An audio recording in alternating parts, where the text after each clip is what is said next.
Right, welcome back. Rolling coverage here at NASREC, the 55th National Conference of the ANC, special broadcast on Radio Islam International. Joining us here in our studios at NASREC, we've got Angelo, Fick. Angelo, assalamu alaikum, welcome. Alaikum assalam to you and to your listeners. So you didn't pull an all-nighter. You went home, got some good sleep. You look pretty fresh. Well, that's also SABC makeup. So I went to bed and decided I will wake up in the morning and encounter whatever it is the ANC has decided overnight into the early hours of the morning. You know, we cover quite a bit the aspect of the delegates, politicians, the journalists. As an analyst, what's it like for you in a conference of this nature? I mean, what do you look out for? What kind of routine do you adopt? How do you go about approaching things? So one is observing the general kind of behavior in conference. So how are the delegates conducting themselves? Are there contestations in the public space outside of the plenary hall, whether it's a closed or open session? As we saw yesterday, as people went to dinner, you listen out for what the officials and the various delegated people say in their various media conferences and in those report backs, of which we've had so very few. And then you get a sense for what is the mix that is coming out. So are there contradictions? Are there, continuities? Which words keep coming back?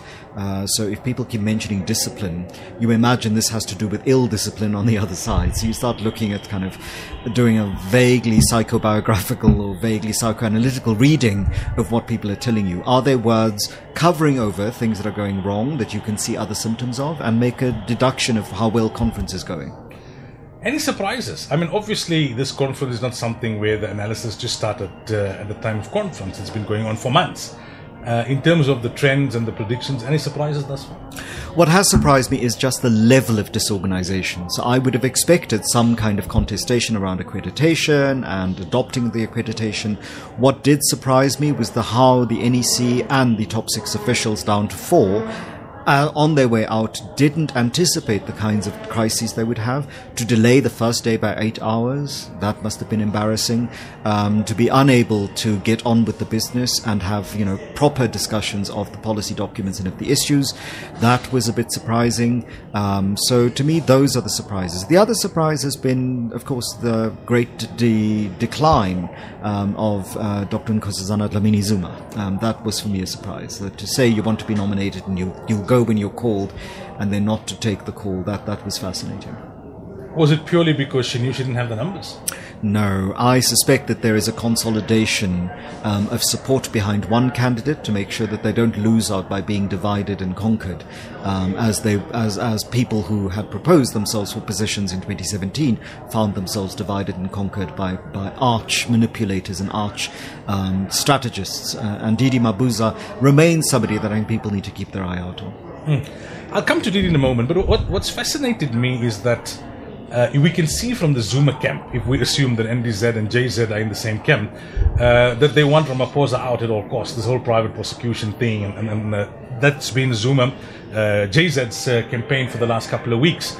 We know that there was a big fallout some years ago between him and Zweli. In the initial years, you could perhaps say that Zweli was his right-hand man in many ways. Is there a likely kind of deal going on behind the scenes? One is you've got KZN as a province, and then you've got Zweli with his ambitions, and the Zuma camp realizing, look, we don't have the numbers for Zuma to come in as chairperson, for NDZ to come in as president. Let's see how we can kind of meet each other halfway. What would be the negotiables if these individuals were to come together? Politics, there's no permanent enemies or friends, there's only permanent interests, as they say. So I think the negotiables include, and we've heard this from the chairperson of the KwaZulu-Natal ANC, that they wish to see how the party, and that means its members in the province, are likely to benefit from whoever takes the leadership.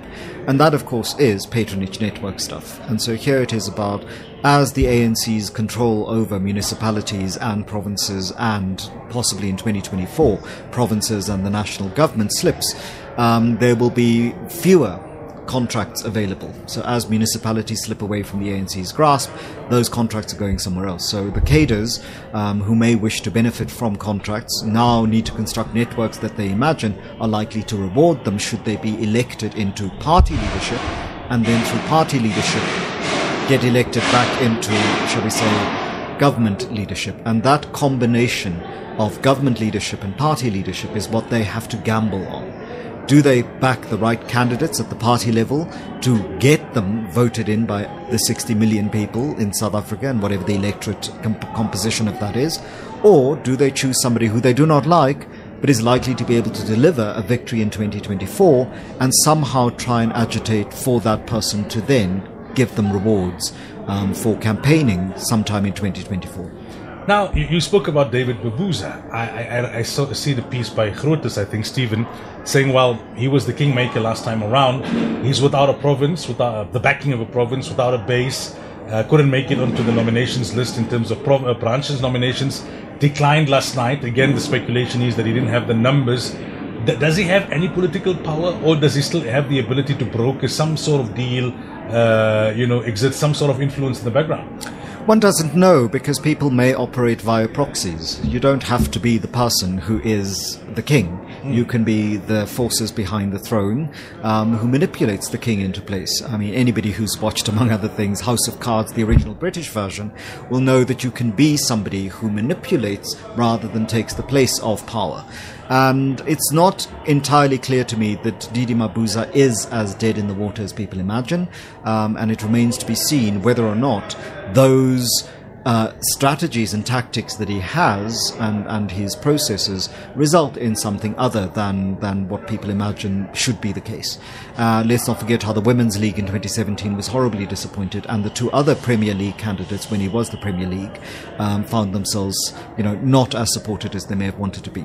And so the question here isn't again about the personalities, because again, don't write off, among others, Gwede Mantashe, whose ambitions remain fairly strong. Because again, this isn't about just the legacy of having been Title X in the African National Congress. This is, if you get to that position, you're able to then manipulate and move people into positions of great import in the government structures, and thereby have control over the contracts in energy provision, ESCOM's, should we say, unbundling and reconstruction, water supply, infrastructure management, the arms industry. There's a variety of spaces in which government levers of control will continue to be important for a party that has a patronage network that it must keep in place. Overall, what do you read in terms of how the nominations went last night? Okay, there was an expected confusion around the new position, a bit of ill discipline and disorder in terms of how the nominations were made and the attempts to close nominations from the floor and that kind of thing. Does it give any sort of an indication in terms of the factions and the slates, or whether there have been any changes or significant movements? I think this is, I wouldn't call it a moving feast, but I think it is a rickety structure in which very many parts are moving, and it's not entirely clear what all these Lego blocks are inevitably going to have to build. And they may not all even be Lego blocks. Some of them are Duplo and they don't quite fit together. So how this party comes out of this is crucial. The nominations process went, I think, better than I thought it would, given that we were now on the third day of conference and were so, shall we say, embroiled in the conflicts between various components of the party, and also given Nomvula Mokonyane's statements about what had gone wrong with the Free State accreditation and the security around just basically the tags. So I think they're in a better position than I would have imagined at the beginning of yesterday, given how slowly things were happening. As for the slates, I think the party wants to move beyond slate politics, but it is in some sense already beyond slate politics because of the multiple horse trading. If this were just two factions, it would be easy, but there are now multiple interest groups that may end up looking like factions, but those interest groups don't have the same interest at heart, because some people want the party in the longer term to survive, other people want the party and the country to survive, and there are third and fourth and fifth groups who may actually just have their short-term personal and individual and network gains in their gaze. What about the NEC? I mean, there's a number of nominations that come in from the branch, right? There's also going to be nominations from the floor if they can meet the threshold. What's the balance looking like? So there the test is going to be whether or not, for all of their remarks about gender parity at 50-50, they can construct an NEC that meets at least that bureaucratic requirement. But the second requirement is of course going to be, and here we have Alex Mashila who remarked on this as the spokesperson for the SACP, whether the NEC that comes into being has the gravitas, has the intellectual capacity and the political discipline and the political strategy ability to make sure that they don't repeat what the last NEC did, which is in this kind of stasis, of nothing happens, and when rules are made, they're not properly implemented, and then you sit with the crisis that they just sat with in this conference. What they will need is an NEC with, even if they have differences, can observe the democratic centralism idea of the ANC, which is that when a decision is made, it's implemented, and to begin to enforce the changes needed by the party in terms of discipline and political education, so that ahead of 2024, they don't go further down this path of internal, shall we say, dissolution. And an NEC that can pull the party together so that they don't create splinter factions that create COPE or the EFF, because that, I think, is a big danger for the ANC. Finally, then, what are you looking at in terms of the policy discussions that are going to take place? We know they've had a policy conference. We know the ANC stands accused of regurgitating old, tired ideas, of sometimes having the best policies but just not implementing it. Many just see it as an exercise in futility, really. Is there anything of significance or importance that we should be looking out for in terms of the policy discussions that take place behind closed doors? So I think it's crucial here to say that I was never that convinced that the ANC had the best policies. I would have had critiques of some of their political views and policy positions. But my sense is that given the urgency of the decade we are in and the alarm bells being sounded globally around food insecurity, hunger, migration, the climate catastrophes consequences of this, the energy insecurity, it is important to look to what the ANC's policy documents and positions ahead of their January 8th statement, which will presumably consolidate and précis these, say about energy. And so if you hear people say things like, we're not moving away from coal, then they obviously don't have a long-term vision of how you are going to resolve, to create a world in which people who are currently 20 to 25 will get to live beyond 2050. We're not in a situation where it is a nice to have. The science, through the IPCC and the various scientists' work, even the ones in South Africa, tell us life beyond 2050 is incomprehensible if we do not change our energy demands, our energy generation capacity, and our greenhouse emissions aren't radically scaled down. Now, we are in a fortunate position in South Africa where climate is such that we can go to solar energy, go to wave energy, go to other forms of energy. But again, if the policy is about creating green hydrogen, which is an oxymoron if ever there was one, if it is to shift us into more coal because that is economically viable because there are contracts in play, the people of Mpumalanga whose health suffers because of coal mining and coal production and transport, they will pay the short-term price. And the young people of today will pay the long-term price, where the country that isn't even in the top 20 of largest economies is number 12 in terms of contribution to global greenhouse gases.